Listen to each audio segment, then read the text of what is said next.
Good morning, New Vision Center. I'm Reverend Leslie Goodwin, your associate minister, part of your wonderful, loving ministerial team.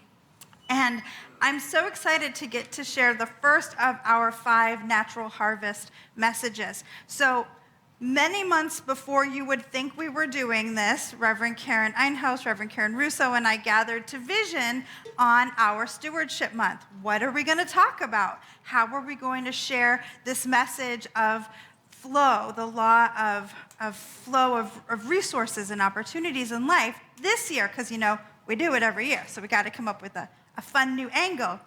And we captured this gleam in our visioning that, everything you plant is harvested, and that it's not this supernatural, extraterrestrial thing to harvest the results of what you sow.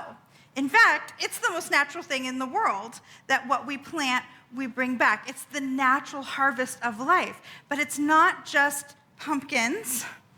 It's not just pumpkin spice lattes. It's not just money, because that's what we think of, right? Okay, it's Stewardship Month. They're going to stand there for 5 Sundays and tell us to give money to church. We are. But that's not so much of a new message, right? What it's about is this idea of stewardship. We hear stewardship and we hear give money to church or to whatever charitable organization we find important. And this is true, but it's a much simpler and much bigger message than that is encompassed in this idea of stewardship as our natural harvest to claim into our life that which is ours to have. So we thought of this concept as sort of concentric circles. Like, we have to understand stewardship in our own experience, and then in our families and home, and then in our close community and our bigger community, and then the world, before we step fully in with our whole heart into this idea of living in stewardship. So we got to start first with, what is stewardship? Here's a hint. Stewardship is not just giving money to church so that the ministers will talk about something else. Stewardship, I looked it up. I do love a dictionary, my friends. And stewardship is the responsible overseeing and protection of something considered worth caring for and preserving. The responsible overseeing and protection of something worth caring for and preserving. So when you let that sit in you for a moment, there's a lot in your life worth the careful overseeing, right? There's a lot in your life worth protection and attention and focus and care. Now, we have been joking quite a lot that self-care is not just massage and chocolate, though neither of us are turning it down. I don't want that message to get out there. We do both enjoy massage and chocolate. So what are we talking about when we're talking about self-care? So back to the dictionary, and this is what I found. The practice of taking an active role in protecting one's own well-being and happiness. Well, that's a big category. One's own well-being and happiness. That definitely includes massage and chocolate. But it also includes every realm of our life that is important for the nourishment of self and of self-expression and self-realization. So when I talk about today's message being stewardship as self-care, not the stewardship of self-care, but stewardship as self-care, what we're talking about is the responsible overseeing and protection of that which brings forth one's own well-being and happiness, which is worth caring for and preserving. Woo! Woo! Boy, those dictionaries will get you pretty far in preparing for a talk. Who knew? So today, that's what we're exploring, the idea of stewardship in our own personal self and lives. Because if we can't fully connect with that, what good have we got out there stewarding the environment if we're sitting in that pristine, beautiful environment? We're stewarding miserable and sick and unhappy and alone. Yes? So stewardship as self-care. So first we have to talk about what is worth caring for and preserving in my personal life. So the fun thing about this is there's no right answer, there's no wrong answer, there's only your answer. But there's this tricksy thing that happens, which is that we have ears and brains. I know. Been trying to get rid of ears and brains my whole life, and here they still are.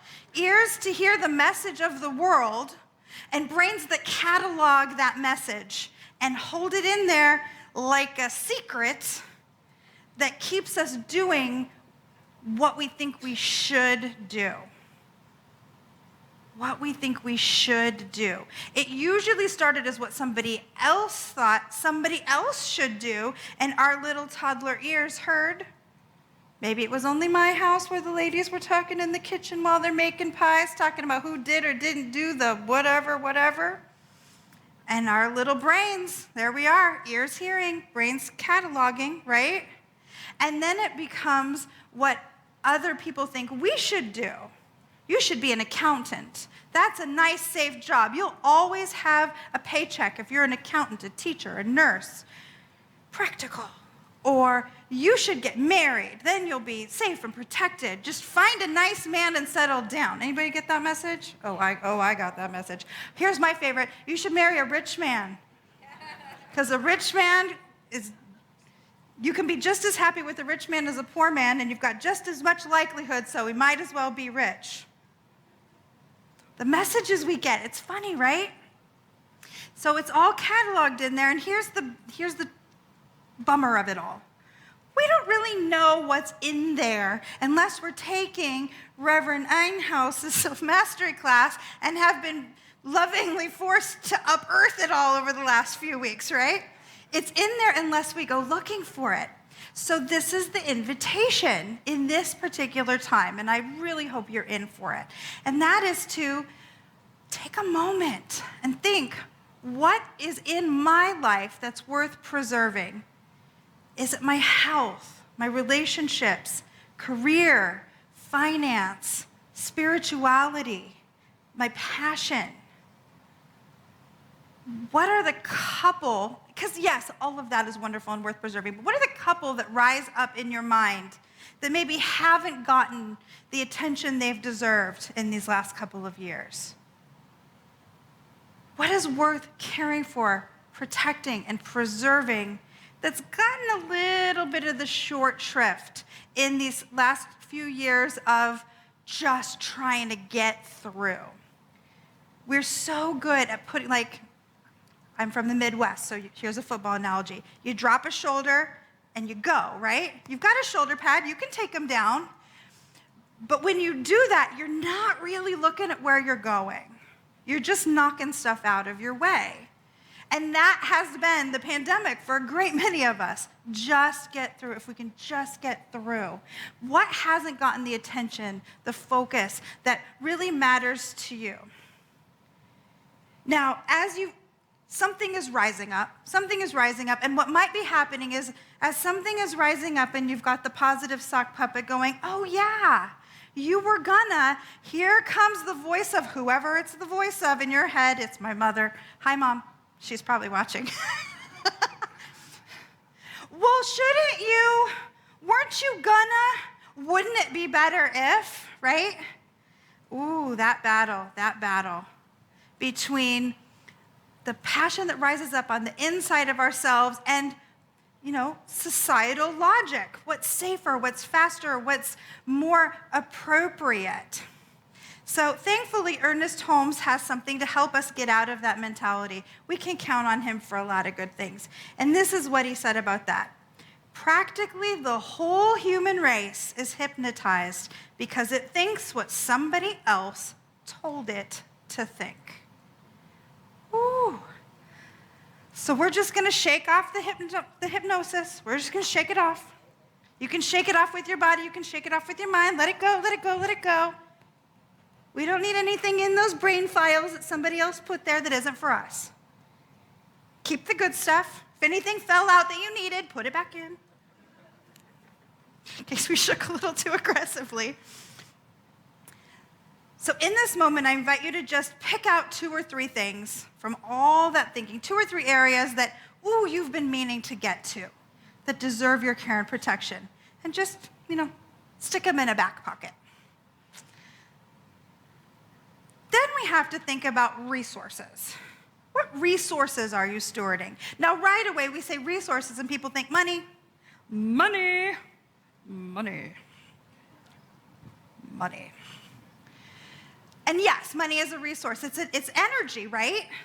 It's one in the one. It's all from God. It's just a form of energy. It's a form of resource. However, we tend to forget about our other forms of resource, which include, this is not an exhaustive list. This is what I thought of yesterday when making this list. Time, energy, creativity, attention, affection, skill, and money. Those were the big 7 that I could come up with yesterday while making this list.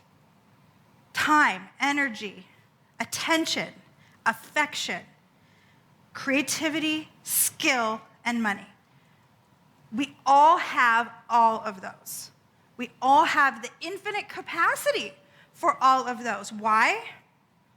It's a trick question because we're gifts of the divine. We're expressions of the divine. If the Spirit has an infinite flow of all of those things, then we do too, because we are of that. So we've got all of these resources, and what are we spending it on? Work. Often that's it. It's getting a big chunk of it, right? Now, if work is on as it is mine, if it is on your short list of the things most worth your resources, sweet. Sweet. You love your work. It's your passion. Then you are doing it right, and you get an A. Mark gets an A. That's your star sticker. If, as you look at this, where you're spending your resources is not on the areas you identified, now we have a conversation to have. We have a conversation to have about, are we even acknowledging all of the resources available to us? Are we even thinking about it that way? How do you tend to utilize your resources? Is it for self-care? Is it for the things, we got to go back. Let's see that self-care slide again. Are you using them in the practice of taking an active role of protecting your own well-being and happiness? If you are, you probably really like this message and think, wow, that lady's super smart. If not, you might be thinking, I much prefer when Karen speaks. And that is reasonable. Are you primarily protecting, stewarding, investing in your own well-being and happiness? Or are you, like me, throw myself under the bus here gleefully, someone who says, I have the most wonderful friends in the world, and they have to make appointments with me weeks in advance to get on my calendar? One of them just nodded sort of aggressively in the second row. He's like, you do, it's hard to get in to see her, right? Because something else is more important. Is there anything more important to me than the people that I love? Not according to how I would define myself, but how am I walking it out?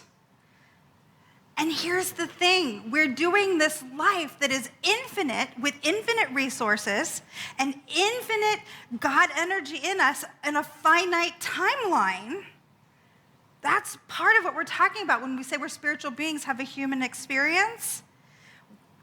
That time itself is finite, so we really do have to choose and focus where we use our resources. So I invite you to take a moment to connect in your mind with your resources and where you're spending the bulk of them. Just take a moment.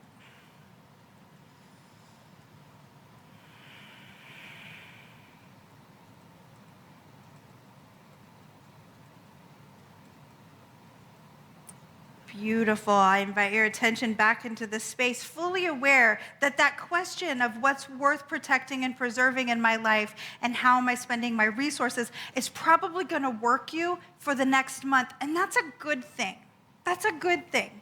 It's something that we're going to return to again and again as our circle gets bigger and the sphere in which we're talking about expands. If we're not good where we are, as we are, who we are, our ability to expand into bigger spheres like spiritual community, like the world, become more challenged, become more limited. So why don't we just do this? It seems like, I don't know, I hear things, and I hear people say, well, most people are mostly kind of selfish and will do what works for them. You ever heard stuff like that? And sometimes I kind of think that, but we don't. We don't do what's actually best for us a lot of the time. We do what we've been told is best for us an awful lot of the time. So what gets in our way? What blocks us? There are a few misconceptions that get in our way. One is we think we should value different things. We're buying in to the story in our mind.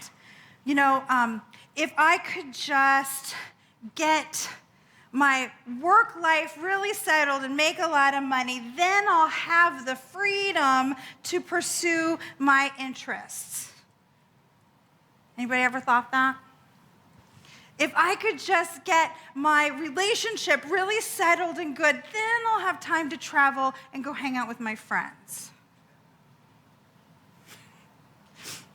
Mark and Charlie are definitely planning a trip. 100% of the time, it's always true. If you like sports, call them. They'll get you there. We have this tendency to think whatever is ours to do is some sort of a luxury that we'll get to when we've earned it by doing the thing we should do. But most of the world that's been telling us the shoulds is hypnotized by the other people that told them that they should, and none of them live our life. None of them live in our heart, our passion, our family, our experience, our needs. We can tend to see taking care of ourselves as self-centered, selfish, like it's taking something away from our family or from our job or from something we're supposed to be putting our energy into. Guess what? Self-care, self-well-being is not pie. We're not against pie either. Gluten-free for me.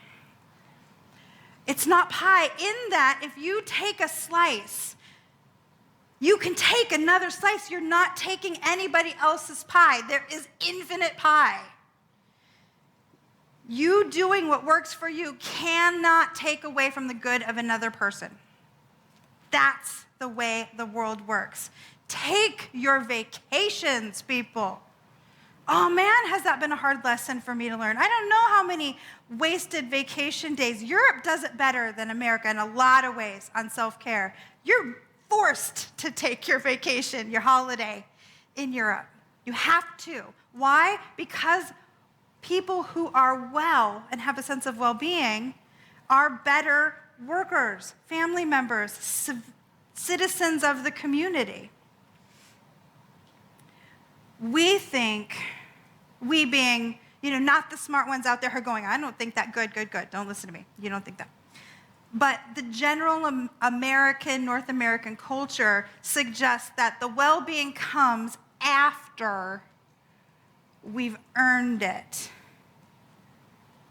Is that what Spirit says? Is that what Spirit says?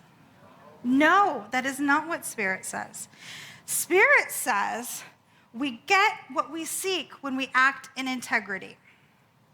We get what we seek when we act in integrity, which is an extension of one of my favorite true truths that at least 5 of you have come in and yelled at me about in the office. The universe doesn't give you what you want. It gives you what you are. We do not pray to ask Spirit to give us things that we are not and do not have.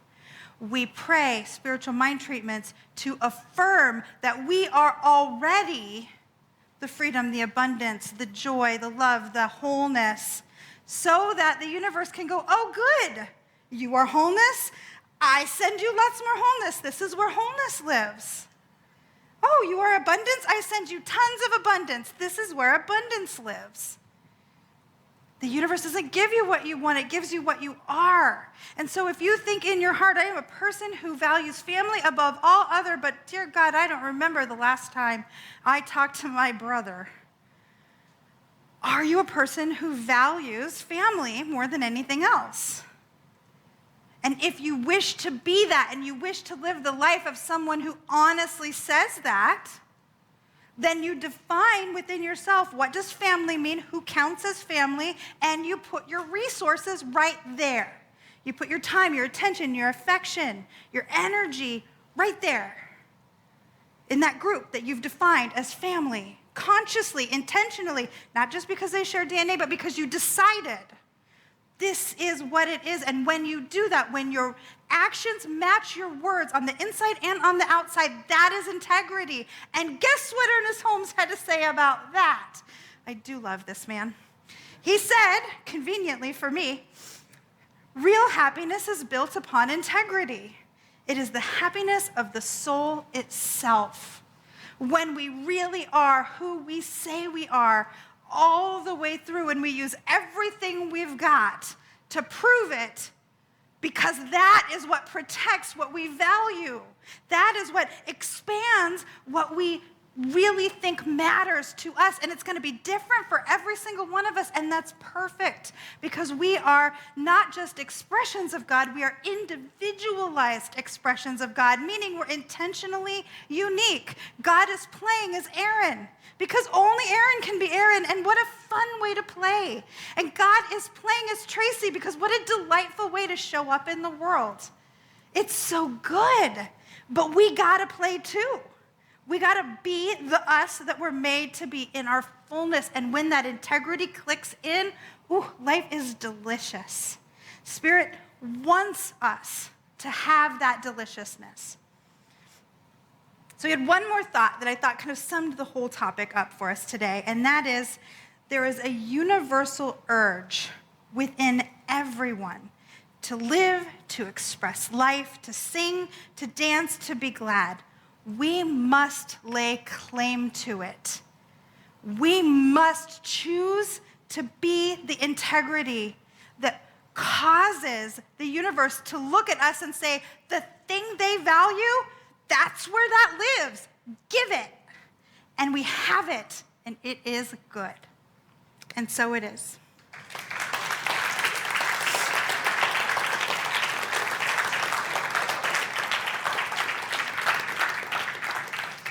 So let us anchor that in with some prayer.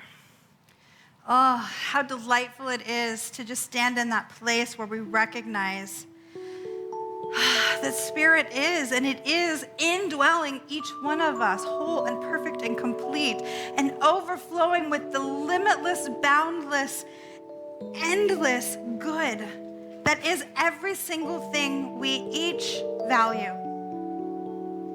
That the resources are being given every moment, because that is the truth of grace. Grace has already been given. The time is there, the energy is there, the abundance is there, the affection, the skill, all of it is overflowing within each one of us to place in whatever directions we most value.